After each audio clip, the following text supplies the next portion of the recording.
Welcome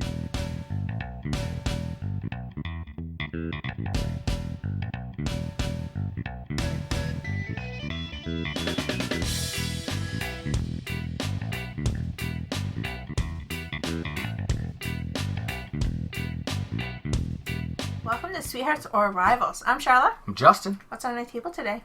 Traders of Osaka. Traders of Osaka. It's by Z-Man Games. Yep. It's a game that they recommend you can play with ages 13 and up, 2 to 4 players, and it can take you about a half an hour. There you go. Right on. So let's start with the components of Traders of Osaka. Are the components good or not? I like the components. Yeah. I like the new art style that they traded to. Yes. Because Traders of Carthage was a little kind of old-fashioned looking almost. A lot of browns. Yeah. This is more vibrant. Yeah. I really like the box cover. Yep. Even the board is awesome. And all the goods are very cool. I like the board. Yep. I love that they have pink. There you go. Thank you very much. Nice. And the cards are a good quality card. Linen finish? I don't think they are. Well, they're lightly linened. Yep. They're not a huge linen. Yeah. But, and they're nice and thick. Nice. You can hear them just like this. Yeah.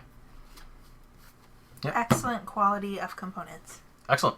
Yes. What do you think about the strategy, tactics, and luck? There is a really, really nice blend of all three. Where the luck and randomness comes into it is how the cards are going to come out and play. But I really enjoy the relationship between the market and the farm. Right. That's very cool. Because you're going to have 5 cards here that are available for purchase. Yes. But you also can see the future market, so you know what's coming up. Yeah. 3 cards in advance, which is nice. As soon as the market is gone, the 3 cards from the farm shuffle down, and then you add 2 more to it. So you get a glimpse of the majority of the cards that are going to come down later. But there's still that little bit of randomness with the 2 extras. So I really like that. That's very cool. And tactically it's cool, or strategically, because you can use this marker. Yep. That if you see something really up there that would hurt or harm you, you can always put your marker on it and reserve it. Yeah. And then that's off limits for the other player. Yeah. There's a lot of long-term planning and tactical planning with the cards, because you're trying to figure out what are the other people going to take, what do I need to take. Most of this game comes down to timing. Timing exactly what you need to do at the right moment so that you don't get left behind. And the insurance cards at first seem just, well, okay, yeah, I can use it for insurance, but whatever.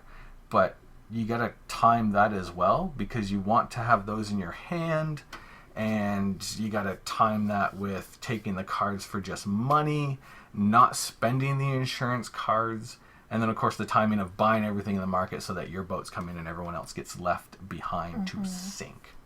So very awesome. And there is also timing in this. Like if you watch the playthrough, you'll see I made a little error very quickly. I made a snap decision. Yeah. Reserving something, and it just gave you the advantage. Yeah. Yeah. Very tricky game to get that timing right. So snap decisions, even though it's a quick, short game, sometimes you want to make sure you're not making snap decisions, because it's very tricky how that timing works out.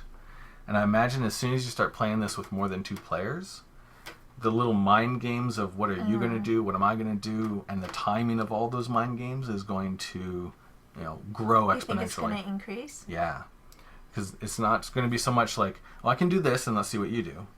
Or I'm going to do this because I think you're going to do this, so I can be able to do this next time. I think that would happen more in a 2-player game. Because I would have to wait 3 rounds. Like, I can't predict 3 people's actions. So for those of you that can predict, it's going to grow. And for those of you that can't, then maybe it's more tactical. Yeah. Yeah, that's true. Good point. Awesome. So, the complexity of Traders of Osaka. Very complex? I don't think it's overly complex. The most complex thing about it for me is using the reserve. Yeah. That's the only thing that seems a little complicated. And it's not so much complicated of how do you do that. It's like, when is the best time to do that? It's right. It's the timing of it that is hard to foresee. Yeah. The game itself has a very, small rules based. It's not a lot of rules. No. But there's a lot of hidden complexity and depth. Right. Yeah. It's awesome. If you like that kind of thing. I enjoy it. My favorite part of the complexity is manipulating when the ships come into port. Yeah. And sinking the stuff you have, but bringing the stuff I have into port. Yeah. I love it when that happens. So should we move on to playability? Playability. Trails of Osaka is very playable. It's easy to teach. It seems easy to play. It's quick to set up and to play. But it's one of those games where the more you play it and the more skill you get, the more kind of the hidden depths come out, which is really awesome. Because even though the game is going to play, like the setup and what you're doing is going to be the same every time, your enjoyment of the game is going to evolve over time just because you're going to get better at it, which is awesome. I really enjoy that. The mechanics versus the theme is very interesting because moving those ships based on how much cargo is bought is interesting.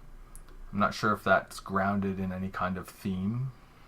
Maybe it's like I have so much of this, I've really got it get it into port fast before those pirates come and loot me and sink me or whatever. Yeah. But you would think that the heavier your ship is, the slower it would go. Yeah. So I don't know. I don't think too much about that. Yeah. Yeah, it's best not to dwell on it. So it's a theme light game, but that's okay. Except for the market and the farm. Because this is what's available like right now, the market, and then knowing what's being like produced for the future, that's very cool and thematic. Yes. Yeah, a little bit of a surprise because there's a couple extra cards, but still, I like that. That's cool. The game length is super short, so this is a game that you can play multiple times in a short period of time. It's not quite, but it's almost fillerish. Almost, yeah. Yeah. I would think the faster you got at playing it, the more it would seem like a filler. Yeah. But it's kind of doesn't seem like a filler because there is a lot of depth to it. Yeah, it's a brain burnery type game. Kind of, yeah. Yeah, or at least it can be. Doesn't have to be. Right. All right, so does it have the awesomeness or the cuteness? I would have to say that this game is equal awesome and cute. Nice. Because whenever a game has pink in it, that's going to bring the cuteness factor up a lot for me. Because I'm a pink player. Pink rocks. Yeah. And also the art on these cards is really nice. We already talked about that compared to the other version. Yeah. Because I had seen a playthrough of the Traders of Carthage. And I thought, well, that's kind of interesting. But... oh, it's ugly. yeah, I kind of did think that. Yeah. So I was really happy when they announced this version. Yep. So then I had saw all the beautiful new art and everything. I went back and watched the original video. And I thought, well, now that it's pretty, I think I want it. There you go. And it was one of those ones that we played on our summer vacation last year. Yeah. At the Boardroom Game Cafe. Yeah. And this was my Insta-buy. Once we played it, I really enjoyed it. It is a really good game. Because it kind of brought me back nostalgically to like when I was playing cards with my grandparents. Well, my grandfather. Yep. And my dad, but it's a card game, but it has that other level of complexity added on. Yeah. So I grew up playing cards, so I always loved a good card game. But and you didn't. Like, you hated cards. Yeah, I'm not a big card player. Yeah, so now that we have like a card game that's kind of quick and easy, but it's got a lot of layers to it. It's got this one little thing on the board, but that's such an important part of the game. And it works so well. Right. Yeah. So if I'm ever, got the craving to play a card game with you, this is the one I can suggest, and you'll always play it with me. Yeah, it's awesome. Yeah, so. And I think what's really awesome, other than this piece of the board, that's awesome, but also the fact that the cards are multiple things. Yes, they're money or they're insurance. Money, insurance, or goods. Yeah. And it's so streamlined and brilliant. It's one of your favorite mechanisms. Yeah, it's very cool. Cards are used for everything. Yeah. The only thing that's kind of weird and wonky with the game is the scoring. It's a little convoluted. Yeah, it's just you take the highest number, then add your tokens to that, multiply that by the total number of cards of goods, round up to the nearest 5, and then divide it by 5, and that's how many points you just scored. But I think They had to do something because of the tokens. Yeah. Like, if it wasn't because of the tokens, the scoring might have been a little bit different. Yeah. Because, say if I had, like, scored yellow next, I would have got to add 3 to it. Yeah. So, you've got to do something there to mitigate. Like, what if I only collected yellow the whole game? I would run away with it. Yeah. Yeah. Yeah. And then, of course, like, the 5s, you want to grab those 5s because they're worth lots of cash. But you also want to buy those 5s because they're going to make the whole like trip worth more. Right. There's the whole trick of picking up the 2s and the 3s. They're cheap to buy, but if you get them in your hand, even though they're not worth very much money, they're good insurance. Right. So there's all these like balancing factors that make every card like what do I use it for? Because it's good for everything. And it's funny because you're talking about that, and then I realized this game when I was playing, like, we've played it quite a few times, but not like 100 times yet or anything like that. So I'm by far not an expert. I'm still learning like little strategies in the game. Mm-hmm. And this time I was like, well, you know what? If I never collect green on my goods, I can always just collect green to purchase stuff with. Yeah. And if you're green heavy, I'm always taking it from you. Yeah. That was kind of fun. That was tricky and snarky. And sneaky, yeah. It's fun being sneaky. It is. And you can do that in this game, which is really cool. Mm-hmm. Yeah. Especially for such a like rules light game. Mm-hmm. There's so much going on under the hood. Right. Yeah. So that would probably make it difficult to recommend it to a game group. Game group? Yeah. Well, if you have a game group that wants to have a big thematic game fest, I don't think this is the game for you. Because this is more about really recognizing the cleverness and the streamline design, so the mechanisms. Mm-hmm. Again, if you have someone who, like Charlotte, really likes those kind of card games, this definitely scratches that itch.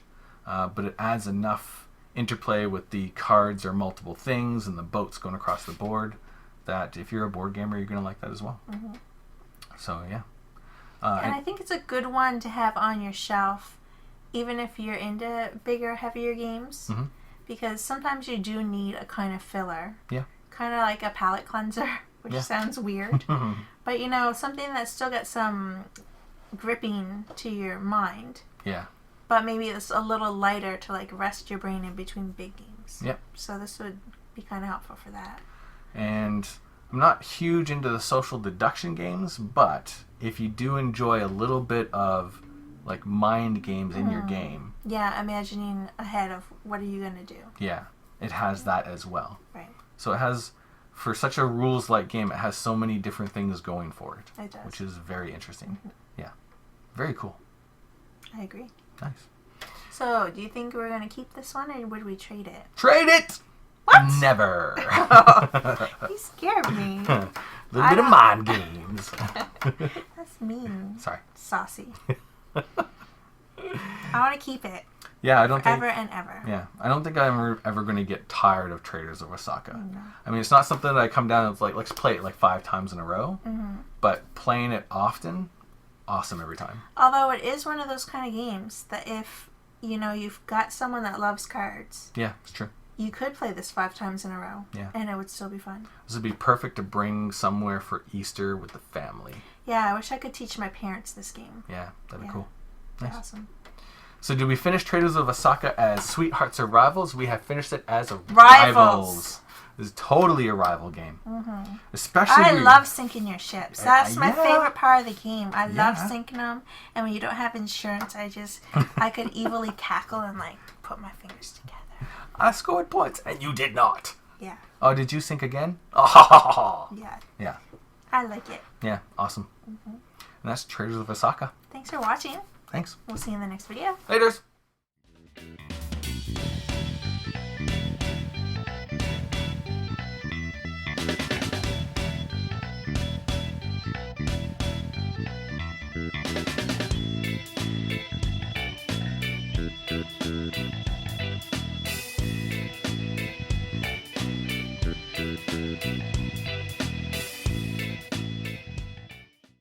Welcome to Sweethearts or Rivals. I'm Charlotte. I'm Justin. What's on our table today? Tables of Osaka. Tables of Osaka. Tales. Tales of Osaka? Tales of Osaka. Okay, let's start again. Yeah.